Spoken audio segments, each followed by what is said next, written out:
नमस्कार साथियों, आज के इस शिक्षा के निकेतन में, शिक्षा के मंदिर में मेरे सभी भाइयों बहनों को इस वर्ष की बहुत बहुत शुभकामनाएं।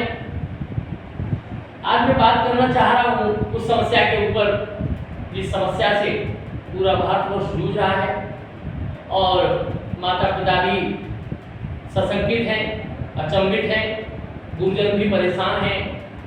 उसका मेन एक ही कारण है कि बच्चों का मानसिक दबाव, बच्चों का जो सोचने का स्तर है वो गड़बड़ा जाना, कहीं ना कहीं समस्या में चले जाना। मैं आप सभी लोगों से आग्रह करूंगा, जितने लोग यहाँ बैठे हैं मेरी स्पीच को सुन रहे हैं, इस मोटिवेशनल व्याख्यान के माध्यम से मैं आपको ये कहना चाहूँगा कि किसी भी एक परीक्षा का पास ना हो पाना, एक परीक्षा में कम नंबर आना, फर्स्ट डिवीजन पास नहीं हो पाना, 90% मार्क्स से कम आना या किसी भी प्रतियोगी परीक्षा में संरक्षण का ना हो पाना, ये जीवन का अंतिम समय नहीं है, ये जीवन का अंतिम क्षण नहीं है। इसको सहज आपको स्वीकार करना चाहिए और आपको सोचना चाहिए, हो सकता है भगवान परमपिता परमेश्वर ने मेरे लिए कोई इससे अच्छी और अवसर को तलाश करके रखा है, इसलिए मेरा चयन इसमें नहीं हुआ, मेरे नंबर कम आए, हो सकता है मुझे कुछ इससे अच्छा करने का, बेहतर करने का मुझे मौका मिले। अगर आप ये सोचेंगे, क्योंकि आज इतनी विषमताओं में बच्चे फंस चुके हैं कि जब भी वो मानसिक दबाव में जाते हैं तो अपनी बात को, कम्युनिकेशन गैप हो गया है, वो अपने मन की बात को अपने माँ से नहीं कह पाते हैं, अपने पिताजी से नहीं कह पाते हैं, अपने भाई से नहीं कह पाते हैं, अपने गुरुजन से नहीं कह पाते हैं और समस्या ये होती है कि बढ़ते बढ़ते वो मानसिक दबाव में चले जाते हैं।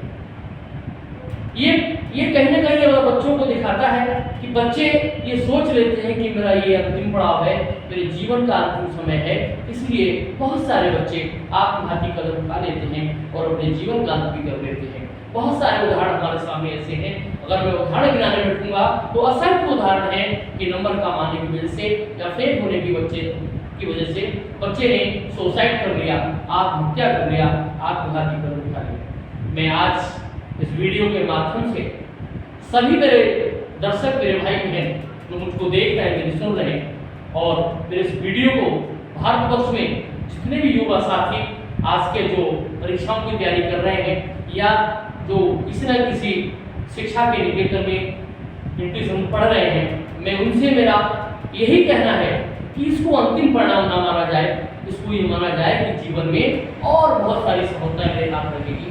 इस परिप्रेक्ष्य में मैं हमारे सबके आदर्श, हम सबके जीवन, हम सबके प्रेरणा स्रोत और हमारी जिंदगी को अंतिम अध्याय से जोड़ने वाले भगवान शिव के बारे में मैं छोटी सी कहानी आपको बताना चाहता हूँ। भगवान शिव की प्रतिमा, चित्र, दर्शन हम सभी लोगों ने किए हैं, जितने लोग यहाँ बैठे हैं। मैं उन सबसे कहना चाहता हूँ कि जब हम लोगों ने दर्शन किए हैं और दर्शन करने का जब हमने देखा है भगवान शिव की प्रतिमा को, तो सबसे ऊपर सिर के ऊपर उनके जटाएं हैं, जटाओं में उनके गंगा बहती है और गंगा बहती है, गंगा में जल होता है, जल और उसके नीचे थोड़े आते हैं तो उनके मस्तिष्क पे एक तीसरी आंख है जिसमें आग है। जब कभी महाप्रलय का समय आता है, हमारे वेद और शास्त्रों के अनुसार जब तीसरी आंख भगवान शिव की खुलती है तो महाप्रलय आती है और पूरी दुनिया खत्म हो जाती है। तो जल और आग एक दूसरे के दुश्मन है, परंतु दोनों साथ साथ रहते हैं, दोनों साथ साथ रहते हैं। इसके बाद भी भगवान भोलेनाथ प्रसन्न मुद्रा में रहते हैं। उसके थोड़े नीचे आएंगे, भगवान शिव के मस्तक पे चंद्रमा है, चंद्रमा विराजमान है, चंद्रमा में अमृत होता है, चंद्रमा में अमृत होता है और उनको भगवान शिव का एक नाम नीलकंठ भी कहा जाता है। नीलकंठ का मतलब है उनका गला नीला है। नीला क्यों है? जब समुद्र मंथन हुआ तो समुद्र मंथन में विष निकला था, अमृत निकला था, तो उन्होंने कहा कि विष कौन लेगा? तो भगवान शिव ने कहा कि लोक कल्याण के लिए मैं विष को धारण करूंगा अपने गले में, और उन्होंने उस विष को अपने गले में धारण कर लिया था। तब से उनका नाम नीलकंठ हो गया, गला उनका नीला हो गया। तो चंद्रमा में अमृत है, गले में विष है।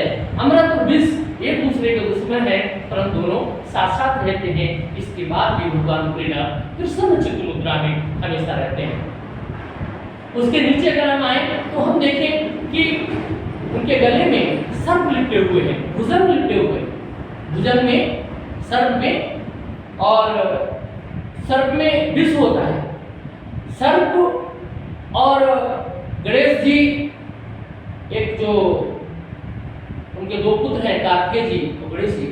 कार्तिकेय जी का वाहन मोर है। मोर और सांप दोनों एक दूसरे के दुश्मन हैं, फिर भी एक घर में रहते हैं, साथ साथ रहते हैं, प्रसन्न चित्त रहते हैं। थोड़ा अगर और नीचे आ जाए तो गणेश जी का वाहन चूहा है। चूहा और सर्प दोनों एक दूसरे के दुश्मन हैं, फिर भी साथ साथ रहते हैं, कहीं कोई प्रॉब्लम नहीं होती है। हमारे जो भगवान भोलेनाथ आदिदेव हमारे महादेव हैं, उनका वाहन वृषभ है, नंदी है, बैल है, और माँ भवानी दुर्गा हमारी माँ, उनका वाहन शेर है। बैल और शेर दोनों एक दूसरे के दुश्मन, फिर भी साथ साथ रहते हैं, एक घर में रहते हैं और प्रसन्नचित्त रहते हैं।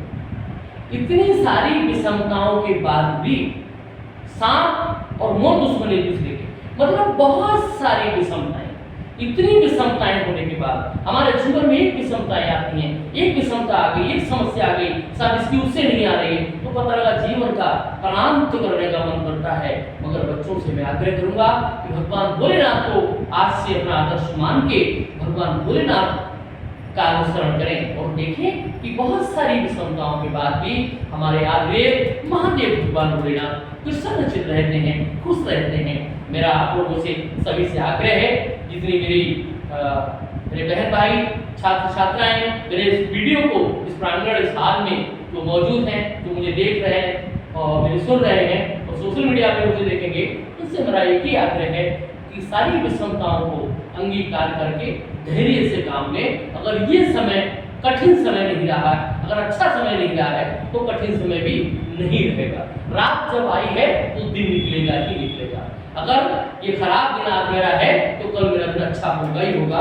इसी अपनी आशा और विश्वास के साथ अपने मंजिल को, अपने जीवन को, अपने लक्ष्य को आगे बढ़ाएं, और अपने मन की बात को, मैं फिर वही बात करूंगा कि अपने माँ बाप के साथ, अपने भाई के साथ, दोस्त के साथ, अपने गुरुदेव के साथ, जिसके साथ आपका मन बहुत ज्यादा लगता हो, उनके साथ अपनी समस्या का शेयर जरूर करें, क्योंकि समस्या बांटने से कम होती है, खुशी छिपाने से कम होती है। तो मेरा इसी वीडियो के माध्यम से आप लोगों से आग्रह है कि आप लोग खुश रहें, प्रसन्नचित्त रहें, अपना ख्याल रखें। आने वाला समय आप लोगों का समय है, स्वर्णिम भविष्य की, अच्छे उज्जवल भविष्य की आप लोगों की कामना करता हूँ, और प्रभु से मैं कामना करता हूँ कि आप लोग स्वस्थ रहें, मस्त रहें, अपने गंतव्य और अपने लक्ष्य को हासिल करें। इसी आशा और विश्वास के साथ मैं अपनी वाणी को विराम देता हूँ। बहुत बहुत नमस्कार, बहुत बहुत धन्यवाद आपको।